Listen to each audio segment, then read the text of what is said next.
Assalamualaikum warahmatullahi wabarakatuh. Saya bersama Biker Subuhan Pekanbaru Riau. Bagi yang sudah bergabung istiqomah, bagi yang belum segera bergabung. Kiamat sudah dekat.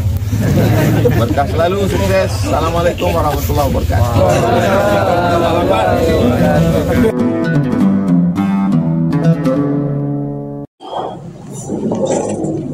Bismillahirrahmanirrahim. Assalamualaikum warahmatullahi wabarakatuh. Alhamdulillahi rabbil alamin. Allahumma salli wa sallim ala rasulil karim wa ala alihi wa ashabihi ajma'in, amma ba'du. Yang kami muliakan dan kami hormati seluruh pengurus Masjid Al-Adlin yang dimuliakan Allah Subhanahu wa taala, tokoh-tokoh masyarakat, Bapak RT, Bapak RW, Ibu RT, Ibu RW, kemudian para alim ulama cerdik pandai. Wabil khusus subuh ini kita kedatangan tamu. Mereka ini yatajawwalu min makanin wahid ila makanin akhar, berkeliling dari satu masjid ke masjid yang lain, berjaulah. Biker Subuhan, alhamdulillah. Jadi kadang-kadang dia di An-Nur, kadang-kadang ya pokoknya keliling khusus untuk Pekanbaru dan juga daerah sekitarnya. Mudah-mudahan keberadaan saudara-saudara kita Biker Subuhan ini insya-Allah akan menambah kedekatan kita dan juga ukhuwah kita antara satu masjid dengan masjid yang lain, antara satu orang dengan yang lain, dan juga akan menambah semangat kita. Bagaimana mereka anak-anak muda, ya, ada juga yang tua, ada, tapi jiwa-jiwa muda. Ya, bagaimana mereka berkeliling dari satu masjid ke masjid yang lain. Wa naktubu ma qaddamu wa atharahum. Kami tulis, kata Allah Ta'ala, bekas-bekas jejak telapak kaki mereka. Jadi di mana-mana kita bertempat nanti, insya-Allah itu semua athar atau bekas-bekas kebajikan yang kita buat akan jadi saksi nanti. Makanya sahabat-sahabat Nabi dulu, ketika sebelum masuk Islam mereka banyak membuat atau melakukan kesalahan dan dosa, maka dia pergi lagi ke tempat itu untuk menebus semua kesalahan dan dosa yang sudah pernah dibuat. Nah, jadi kalau bapak pergi ke diskotik kemarin, banyak pergi ke diskotik, ke tempat-tempat hiburan, dulu pergi dugem, maka insya Allah untuk selanjutnya pergi diskotik juga, tapi berdakwah di diskotik itu insya Allah. Amin. Jangan tambah pula lagi.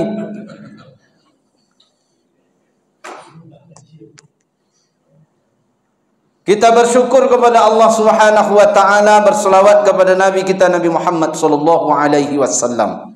Allahumma salli ala sayyidina Muhammad wa ala ali sayyidina Muhammad. Assalamu alayka ya Rasulullah.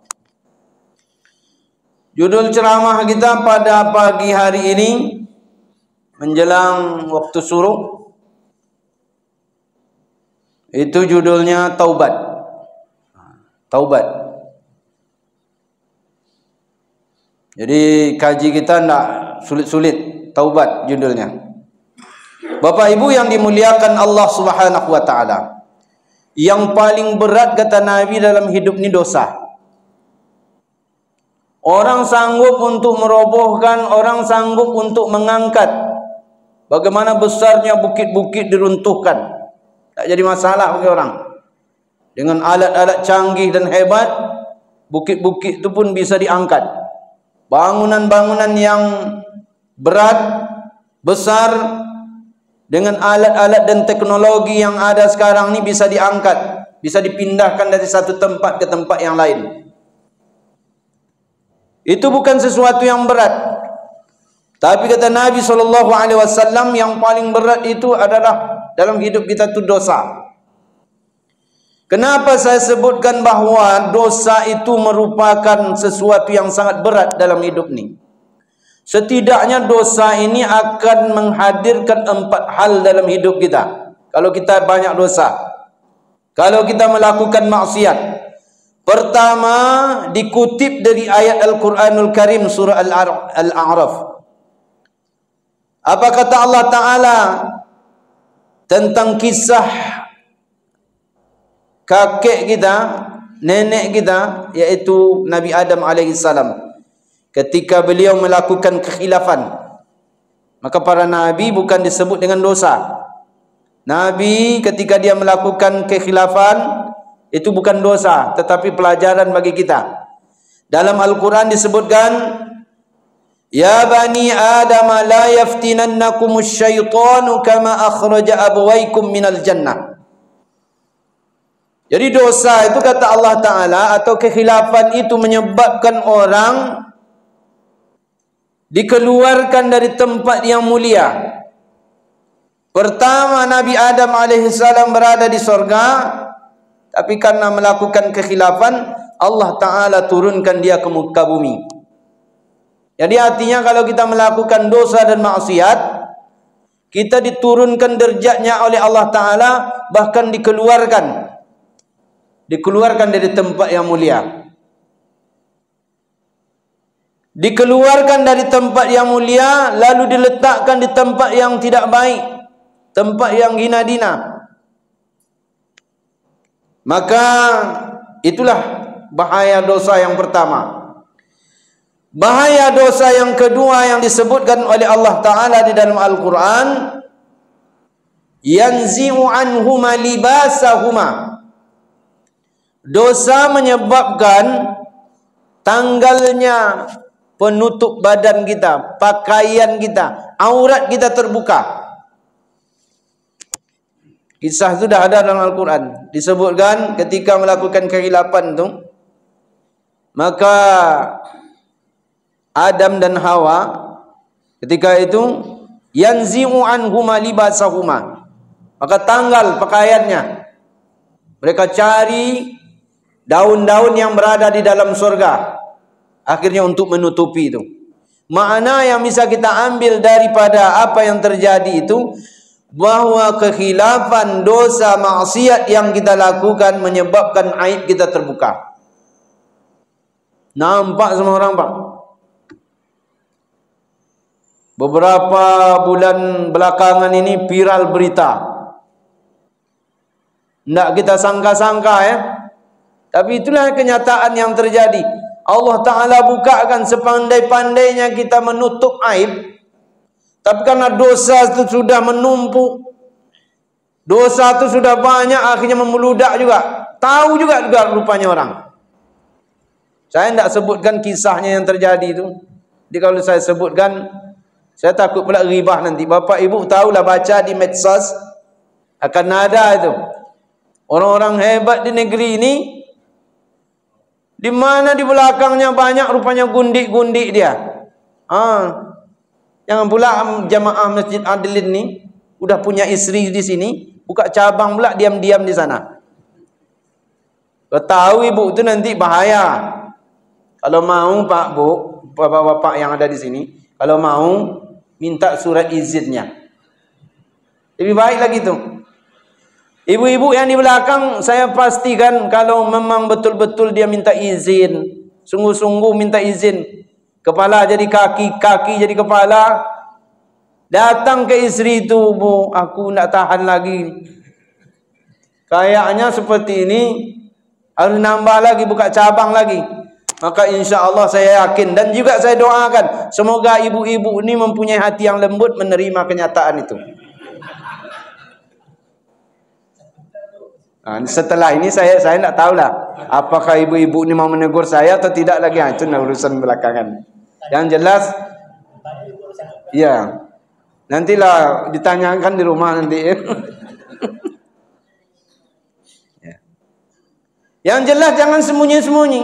Lebih baik yang jelas-jelas, yang halal daripada melakukan yang haram. Bahayanya dosa yang ketiga itu dia gelisah. Coba tanya kepada orang yang tak jelas tadi tu, yang diam-diam itu. Tidak ada ketenangan dalam jiwanya.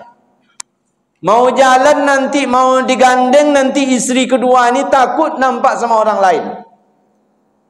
Tapi kalau sudah resmi, orang tahu, tidak ada lagi kegelisahan itu. Apa kata Nabi dalam hadis? Al-ithmu ma haka fi nafsik. Dosa tu menyebabkan hati kalian gelisah. Kalau gelisah hati, jantung berdebar-debar. Makanya banyak orang yang melakukan dosa dan maksiat itu kena penyakit jantung. Mudah-mudahan jamaah Masjid Adlin ini tak kena penyakit jantung. 31%, 31,8% penduduk dunia ini dalam survei yang saya baca, itu terkena penyakit jantung. Meninggalnya itu 31,8% meninggal karena jantungan. Datang KPK ke rumahnya, itu dah mulai. Tapi kalau awak bersih, awak benar, ya, kita tak ada masalah, Pak. Datanglah KPK tu. Jadi ini bahaya dosa yang ketiga. Maka insya Allah dosa itu kita hindari dalam kehidupan kita. Dan kalaupun kita punya dosa dan maksiat, maka insya Allah kita akan bertaubat. Nanti bagaimana cara taubatnya akan kita jelaskan nanti. Bapak Ibu yang dimuliakan oleh Allah Subhanahu Wa Taala. Tapi ada yang keempat yang paling menyakitkan, Pak, dengan sebab dosa dan maksiat yang dilakukan. Yang keempat inilah yang tak bisa kita tahan, Pak. Orang ketika melakukan dosa dan maksiat, kata Allah Ta'ala di dalam Al-Quran, dan juga diisyaratkan dengan ayat Al-Quran, bahwa orang itu akan semakin jauh dengan Allah. Orang semakin jauh dengan Allah. Sebelum melakukan kekhilapan, coba tengok ayat yang berbicara tentang Nabi Adam. Nabi Adam itu dilarang oleh Allah Ta'ala, wala taqraba hadhihi. Kalau ditunjukkan dengan kata-kata hadhihi, itu isim isarah lil qarib, untuk menunjukkan dekat. Ini. Tapi ketika sudah terlanjur melakukan kekhilapan, dia dekati pohon itu, bahkan dalam riwayat disebutkan sampai dimakan buah pohon itu. Apa yang terjadi? Alam anhakuma an tilkumas syajarah. Adam dan Hawa, kata Allah Ta'ala, bukankah aku sudah pernah larang kalian untuk mendekati pohon itu? Tadi dengan kata-kata hadza sebelum melakukan, tapi ketika sudah melakukan, apa kata Allah? Ditunjuk dengan kata-kata itu. Itu jauh atau dekat? Jauh. Dosa dan maksiat menyebabkan orang semakin jauh dengan Allah. Apalah artinya hidup kita ni, Pak, kalau sudah jauh dengan Allah? Allah tempat bergantung, Allahus Samad. Sementara tempat bergantung kita rupanya sudah jauh. Kalau kita semakin dekat dengan orang hebat, Pak, orang-orang besar, kira-kira Masjid Adlin ini enak tak? Mau minta duit, mau minta sumbangan, aman. Kalau dekat dengan Pak Gubernur, Pak Abdul Wahid, duduk dia di mana aja, kita datang, pengurus Masjid Adlin sudah membawakan proposal. Masukkan. Besok ditengok Pak Abdul Wahid. Oh, Masjid Adlin, kawan aku ada di situ. Kira-kira mudah nak? Begitu juga lah kira-kira dengan Allah Subhanahu Wa Ta'ala. Orang semakin dekat dengan Allah Ta'ala, maka Allah Ta'ala akan berikan sesuatu yang terbaik dalam kehidupannya. Dan Allah akan tahu apa hajat dan kebutuhan seseorang yang sudah dekat dengan Allah Subhanahu Wa Ta'ala. Jadi hati-hati kita dengan dosa dan maksiat.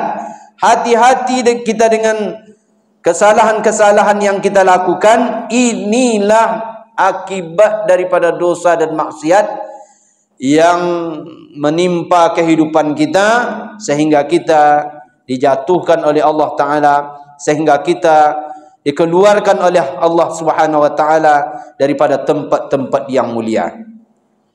Bapak Ibu hadirin yang dimuliakan oleh Allah Ta'ala, lalu bagaimana setelah terlanjur melakukan dosa dan maksiat? Ini umur sudah 60, isinya dosa. Karena memang kita ini tidak pernah lepas daripada dosa dan maksiat.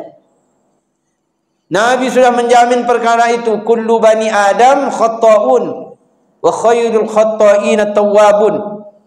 Setiap anak cucu cicit keturunan Nabi Adam ni pasti punya dosa dan maksiat. Dan orang yang terbaik itu bukan orang yang tidak punya dosa dan maksiat. Tapi orang yang terbaik adalah orang yang ketika dia melakukan dosa dan maksiat, apa yang dia lakukan? Dia taubat. Dia taubat. Fatalaqa Adamu min rabbih kalimatin fataba alaih. Taubat itu asal katanya taba, yatubu taubatan, kembali. Saya ilustrasikan seperti ini. Tadi kan jauh. Saya tidak menyebutkan ini tempat bagi Allah, karena Allah Subhanahu Wa Ta'ala maujud bila makan. Tapi untuk mendekatkan pemahaman kita, saya buat ilustrasi. Ketika seseorang melakukan dosa dan maksiat, Allah semakin jauh. Cerita dalam Al-Quran, Adam pun jauh. Masing-masing menjauh. Fatalaqa Adamu min rabbih kalimatin fataba alaihi innahu huwat tawwabur rahim. Ketika Nabi Adam mengucapkan Rabbana zalamna anfusana wa illam taghfir lana wa tarhamna lanakunanna minal khasirin. Itulah kalimat taubat yang ada tercantum di dalam Al-Quran. Itu doa sering kita baca. Apa yang terjadi? Fataba alaihi. Allah Ta'ala taba alaihi. Allah Ta'ala kembali lagi dekat dengan dia. Adam pun dekat. Jadi kalau kita bertaubat, Allah semakin dekat dengan kita, dan kita akan semakin dekat dengan Allah Subhanahu Wa Ta'ala. Jadi itu pentingnya kita bertaubat. Maka apa kata Nabi tentang taubat yang sebenarnya? Ini kan orang banyak bicara tentang taubat. Nabi setidaknya memberikan 8 tanda. Ini dalam hadis ini. 8 tanda bahwa taubat orang itu benar-benar serius. Bukan memang taubat hanya sekedar di mulut, tidak. Tapi Nabi SAW pernah bertanya kepada para sahabat tentang bagaimana taubat yang sebenarnya. Nabi bertanya kepada sahabat, atadruna manit taib? Hai para sahabat, kalian tahu tak bagaimana sebenarnya orang yang bertaubat itu? Apa sesungguhnya orang yang bertaubat itu? Siapa sebenarnya taubat yang diterima oleh Allah Subhanahu Wa Ta'ala itu? Kata sahabat ni lurus-lurus je Pak, Bu. Sahabat tu lurus saja, Allahu wa rasuluhu a'lam. Mereka sering mengatakan itu bentuk daripada ketundukan mereka, ketawaduan mereka, dan juga kepasrahan mereka kepada Allah Ta'ala dan Rasulnya. Apa kata mereka? Allah dan Rasulnya yang tahu, kami tidak tahu. Jadi kalau ada ditanya orang, Pak Bu nanti tentang persoalan apa saja, jangan sok-sok tahu. Ini kan banyak yang terjadi ni, sok-sok tahu. Tidak dapat dia, tidak tahu dia sebenarnya apa yang akan dijawab tu, tapi karena takut nanti dikatakan, ini kan lulusan dari ini nih, lulusan dari Timur Tengah, luar negeri, Madinah dan sebagainya. Lalu dijawab. Akhirnya ada jemaah yang bertanya, Pak Ustaz, berapa rukun wuduk itu? Maka dijawablah dengan serampangan, rukun wuduk itu cuma 2. Bapak pernah dengar tuh? Rukun wuduk 2. Mazhab mana pun yang menyebutkan tidak pernah ada rukun wuduk 2, Pak. Rukun wuduk dari dulu-dulu tidak pernah 2. Tapi karena itulah keserampangan, takut nanti dikatakan sebagai orang tak berilmu, akhirnya dia jawab. Maka untuk itu kita mestilah tahu bagaimana taubat yang sebenarnya. Maka Nabi SAW bertanya kepada para sahabat, atadruna manit taib? Kalian tahu orang yang taubat yang sebenarnya, yang insya-Allah akan diterima oleh Allah Ta'ala? Apa kata para sahabat? Dijawab oleh para sahabat, Allahu wa rasuluhu a'lam. Allah dan Rasulnya lah yang tahu, kami tidak tahu. Lalu Nabi katakan, kalau benar kalian orang taubat itu, nah ini dia kata Nabi. Pertama, wa man taba, siapa yang betul-betul taubat, apa yang mesti dilakukan? Walam yata'allamil ilma falaysa bitaibin. Orang yang bertaubat tapi tidak ada motivasinya untuk menuntut ilmu sama sekali, falaysa bitaibin, itu bukan orang yang taubat yang sebenarnya. Jadi kalau memang sudah mengaku diri bertaubat, ada gairah untuk menuntut ilmu, datang ke masjid. Ilmu itu kan tak mesti duduk di pondok pesantren. Kalau bapak ibu yang tua-tua ini sudah duduk di pondok pesantren, saya yakin pondok pesantren tak akan mau menerima lagi. Tapi mana pesantren kita? Pesantren kita inilah subuh nih. Ada wirid pengajian siap maghrib, ada pengajian-pengajian, datangi. Itu dah dia majelis ilmu. Itu tanda bahwa kita bertaubat. Ada bikir hijrah, ya. Ini hijrah enggak? Lain ya. Itu lain pula lagi. Itu mungkin mantan-mantan preman dulu nak. Banyak mantan-mantan preman situ dulu. Tapi akhirnya hijrah. Maka mereka dari mana ke mana, dari masjid ke masjid datang. Motivasi untuk menuntut ilmu itu ada. Bahkan saya punya temannya saya rahasiakan ini. Dulu kan kami dakwah dulu, sering dakwah, mohon maaf, dari masjid ke masjid. Bahkan mohon maaf sampai masuk ke diskotik juga pernah, Pak. Tapi sampai belum masuk diskotik itu awak dah ditolak. Apa kerja di situ? Ada nampak perempuan-perempuan yang masuk, sebelum masuk itu dia kasih dulu. Diberikan wejangan dulu. Setidak-tidaknya ketika dia melakukan dosa dan maksiat di dalam tu, dia teringat dengan apa yang kita sampaikan tadi sebelum masuk. Nampak orang-orang judi minum di lapau-lapau itu biasa tu, sering tu. Sambil jalan dengan kawan-kawan, Assalamualaikum. Kita tidak bilang, ini haram, ini najis, bapak masuk neraka. Tidak begitu. Kita hikmah. Duduk dulu. Tapi duduknya tidak pula minum bir dengan kawan tu, tidak. Nanti duduk sama-sama, ada bakwan di situ, makan sama-sama. Nanti sebelum dia bayar, kita yang bayar dulu. Tapi bayarnya yang bakwannya aja. Nanti dia ingat tuh. Besok dia tahu lagi, ini Pak Ustaz yang kemarin nih. Dah masuk kita satu di situ, dah menang kita. Besok lagi makan dia bayar lagi. Akhirnya apa yang terjadi? Alhamdulillah kawan itu, dengan sebab kita datangi secara hikmah, mereka hari ini sudah kembali kepada Allah. Bahkan sudah ada yang hafal Al-Quran. Dulu kerjanya di lapau-lapau tu, Pak. Minum, bahkan sampai mabuk, muntah-muntah begitu. Tapi hari ini mereka sudah jadi hafiz Al-Quran. Itu kan luar biasa. Makanya Bapak Ibu hadirin yang dimuliakan oleh Allah, orang yang bertaubat itu dia sungguh-sungguh di dalam mencari ilmu. Ilmu banyak. Sampaikanlah. Datanglah ke majlis-majlis ilmu. Apa itu ilmu? Ilmu adalah pengetahuan yang mendekatkan orang kepada Allah. Jadi kalau ada sesuatu yang menyebabkan orang dekat dengan Allah dengan ilmu itu, itulah ilmu yang sebenarnya. Bapak ibu belajar matematika, biasanya belajar matematika itu 1 tambah 1 berapa?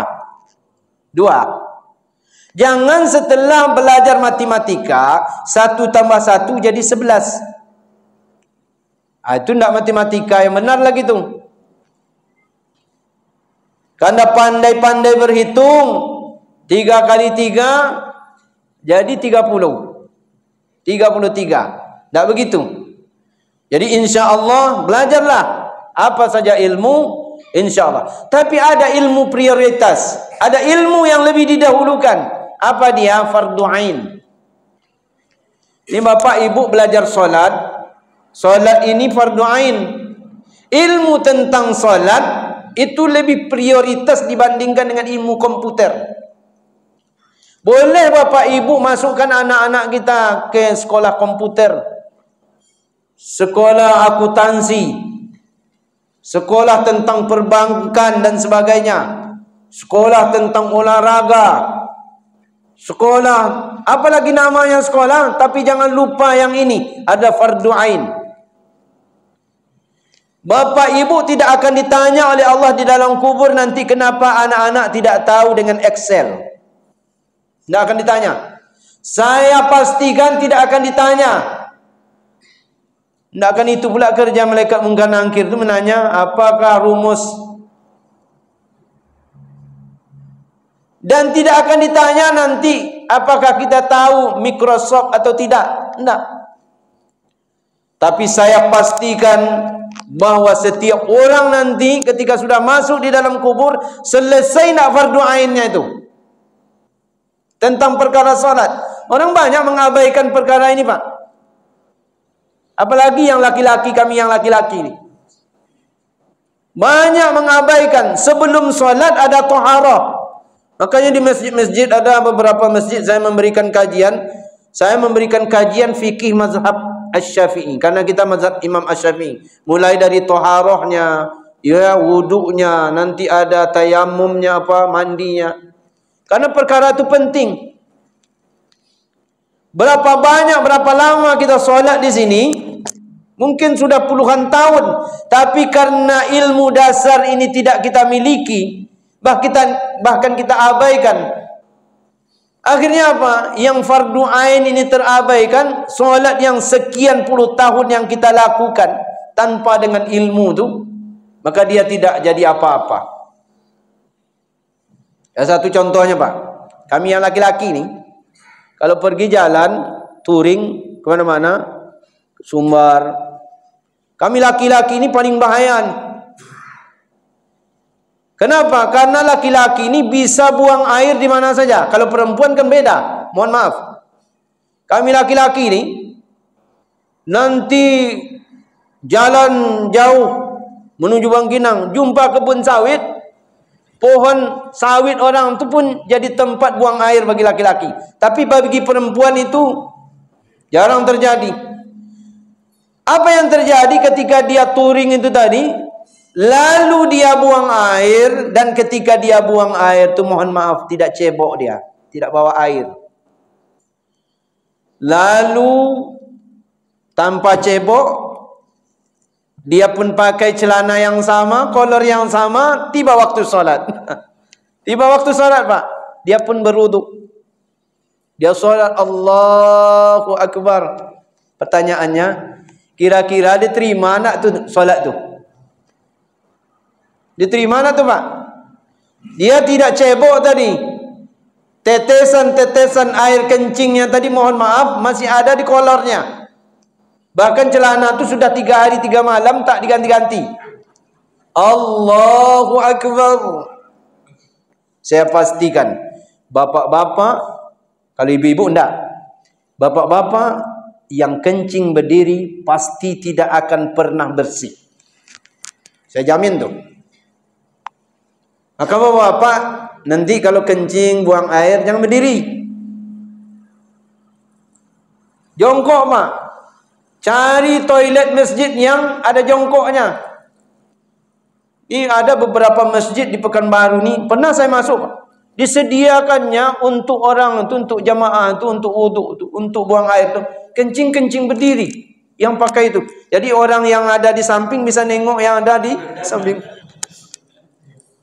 Saya tidak bisa yang kayak gitu. Malu kita. Ditengoknya di sebelah. Ada enggak di masjid kayak gitu? Ada. Itu kalau kayak gitu masjidnya, pengurusnya mesti diganti itu. Jadi perlu kita berilmu dalam perkara ini. Saya bukan apa. Dan hal-hal ini adalah hal-hal yang sangat mendasar sekali. Maka insya Allah mungkin di Masjid Adlin ini kapan ada pengajian rutin seperti setelah maghrib, ya, buat kajian-kajian seperti itu. Buat kajian fikih khusus. Kalau ceramah subuh yang kayak begini, ini ceramah apa kata orang apa? Ini ceramahnya ceramah kemana-mana nih. Kadang ada A, kadang ada B, kadang ada C nanti. Jadi itu perlu nanti dibuat insya Allah, dan itu akan menambah, akan semakin baik kita dalam beramal insya Allah.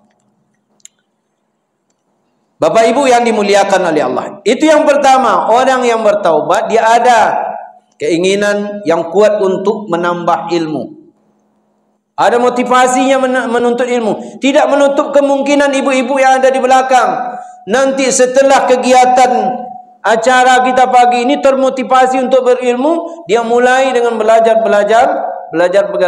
agama. Alhamdulillah saya punya murid, Bu.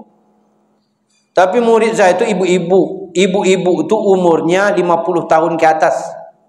Tengok tuh. Nanti bapak-bapak, ibu-ibu, ada pesantren Al-Fatih nanti di depan Damai Langgeng. Di situ setiap hari Selasa, kemudian hari Kamis, saya ada majelis dengan ibu-ibu. Itu sudah masuk 7 tahun dan 8 tahun lah. Ibu-ibunya tua-tua. Saya tidak mau menerima yang muda-muda. Karena kalau saya terima yang muda-muda, banyak yang muda-muda, nanti saya pula yang bahaya. Karena saya mengajar tahsin. Ada juga mengajar fikih ibadah mazhab Syafi'i. Nanti kalau saya belajar tahsin, saya suruh ibu-ibu itu, ibu-ibu, bagaimana cara mengucapkan huruf za? Huruf za itu lidah ibu-ibu dekatkan ke ujung gigi paling atas. Gimana saya menengok mulut istri orang? Masih muda pula lagi. Makanya saya agak hindari yang tua-tua. Cobalah tengok nanti tua-tua. Ada yang saking tuanya, tidak ada yang asli lagi.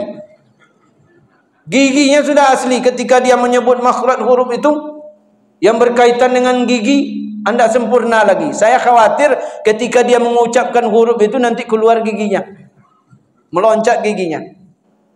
Tapi itulah niat mereka untuk belajar. Ibu-ibu yang di sini buat juga majelis-majelis seperti itu. Undang ustazah-ustazah. Nanti buat pengajian-pengajian khusus. Belajar Al-Quran. Kemudian apa lagi? Belajar tentang fikih ibadah. Itu perlu untuk kita pelajari. Ini sekadar motivasi aja. Bapak Ibu yang dimuliakan oleh Allah Ta'ala. Yang kedua kata Nabi, wa man taba wa lam yazdad fil ibadah falaysa bitaibin. Orang yang taubat tapi tidak bertambah ibadahnya, itu bukan orang taubat kata Nabi. Dari dulu sampai sekarang kayak gitu juga.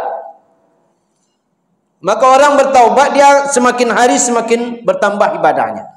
Apa yang bertambah? Bertambah kuantitasnya, tapi jangan lupa bertambah juga kualitasnya. Kuantitasnya dulu solat sunat hanya sekali-kali. Sekarang ketika sudah bertaubat kepada Allah Ta'ala, tambah solat sunat tu Pak. Solat sunat sebelum subuh, solat sunat sebelum zuhur, solat sunat setelah zuhur. Apa lagi? Solat sunat duha. Banyak solat-solat sunnah. Tambah itu. Itulah dia taubat yang sebenarnya. Tapi bukan hanya sekedar tambah begitu saja kuantitasnya, tapi ada kualitas yang mesti ditambah. kualitasnya diperbaiki.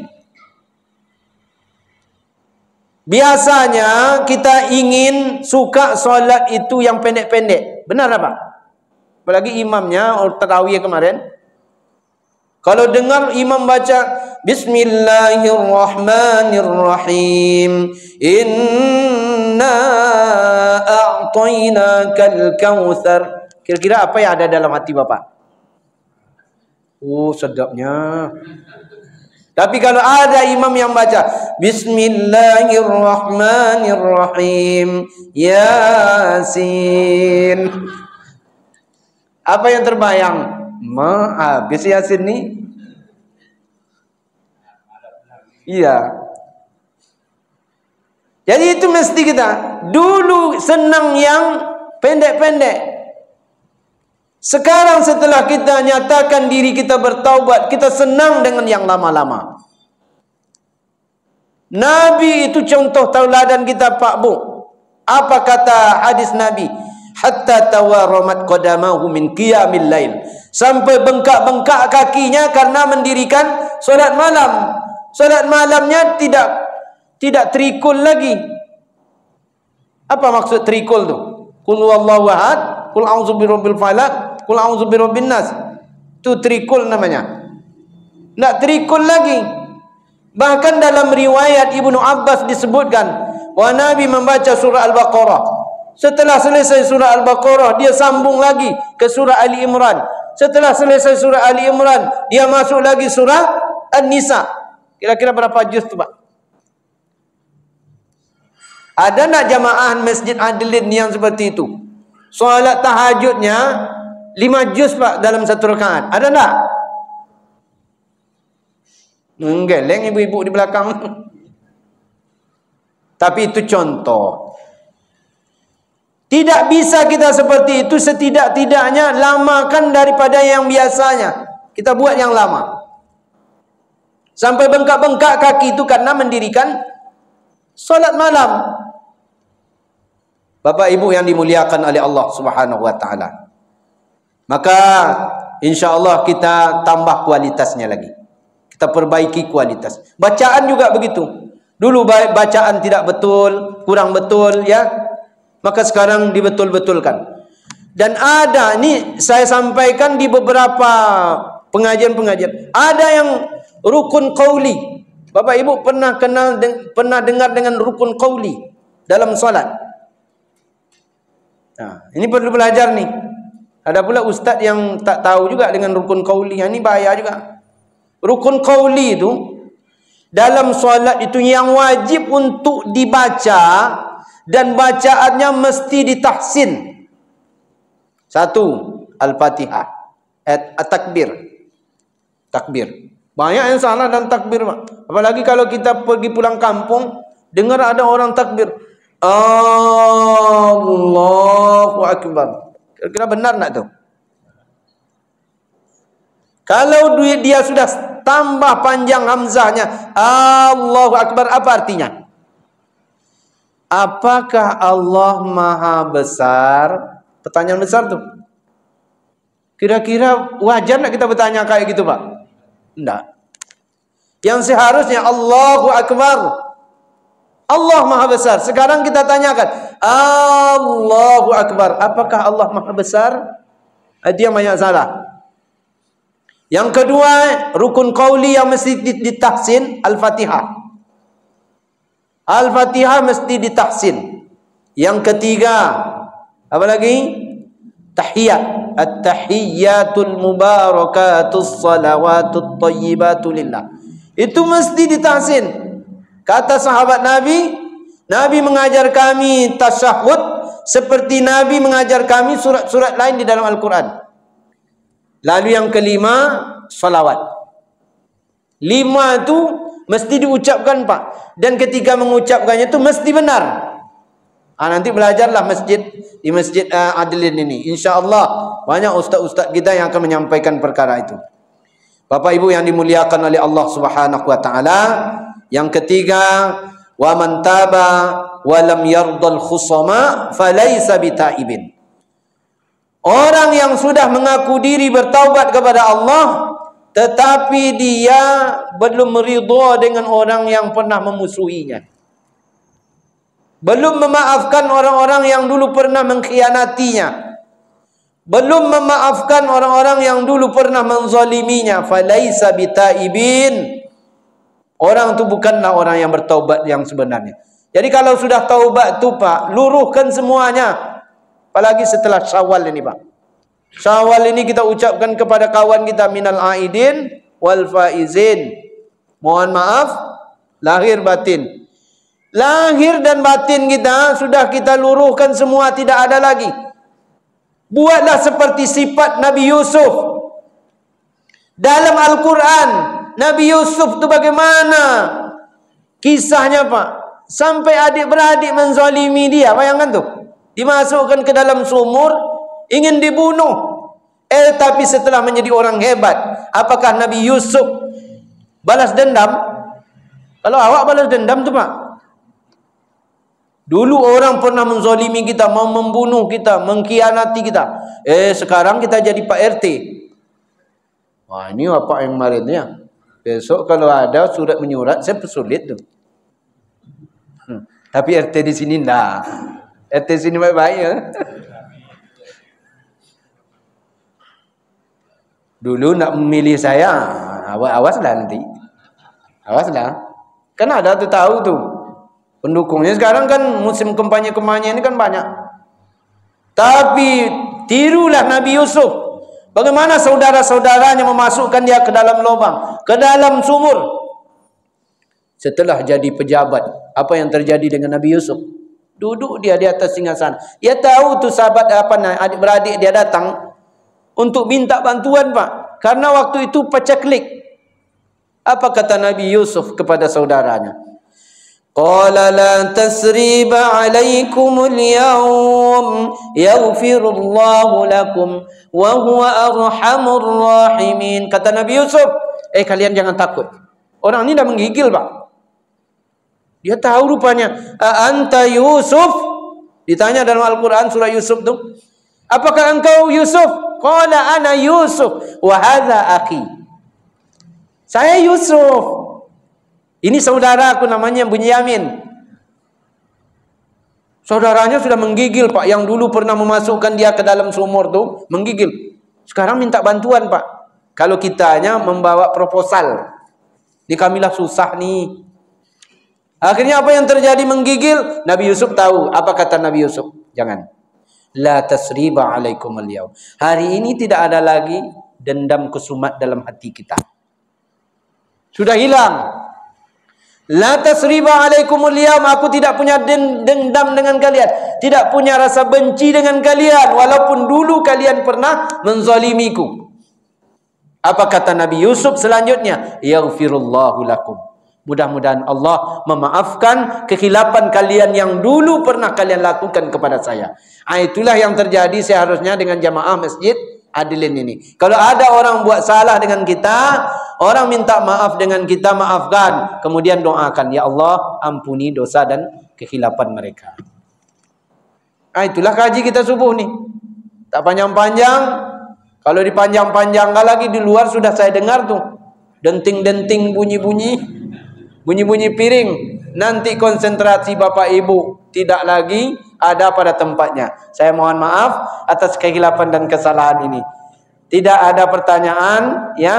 Jadi apa yang saya dapatkan, apa yang saya sampaikan benar ini amalkan. Rasa-rasa tak benar tinggalkan dulu. Mudah-mudahan kita diberkahi oleh Allah Subhanahu wa taala. Saya agak terkejut tadi Pak Bu. Ketika saya menengok foto saya dipampang dekat dinding tu. Memang Buya Husni Tamrin minta foto tu. Foto yang mana nih Buya? Foto yang ganteng lah katanya. Akhirnya saya kirimlah foto tu. Foto tu udah diedit. Jadi kalau Bapak Ibu nanti menengok foto saya tidak sesuai dengan kenyataan, maafkanlah tu.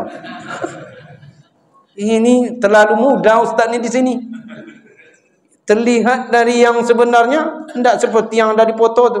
Saya pun heran-heran nengoknya. Mudah-mudahan ada manfaatnya dan insya-Allah ya panggil lagi kawan-kawan kita yang ada di daerah-daerah kita ini, ajak mereka untuk solat berjamaah. ketuk hati mereka Pak. Datang ke rumah-rumah mereka. Kalau nak nampak dia datang kat 3 hari bawa buah. Jadi bawa buah seolah-olah mereka sakit. Ya memang sakit. Ya datang ke rumah mereka, ajak mereka. Jangan dijauhi. Jangan dibuat pula hukuman di Masjid Adilin ni. Orang yang tidak datang ke Masjid Adilin berjamaah, nanti jenazahnya tidak diselenggarakan. Ada masjid kayak gitu Pak? Jangan. Lembut-lembut kita dengan orang Pak. Ajak-ajak mereka. Kalau perlu nanti buat makan bersama terus di sini. Besok, minggu besok buat lagi bantai kambing di sini. Minggu yang akan datang bantai kerbau. Nanti insya Allah orang banyak nanti datang sini. Demikian, wabillahi taufiq wal hidayah. Wassalamualaikum warahmatullahi wabarakatuh.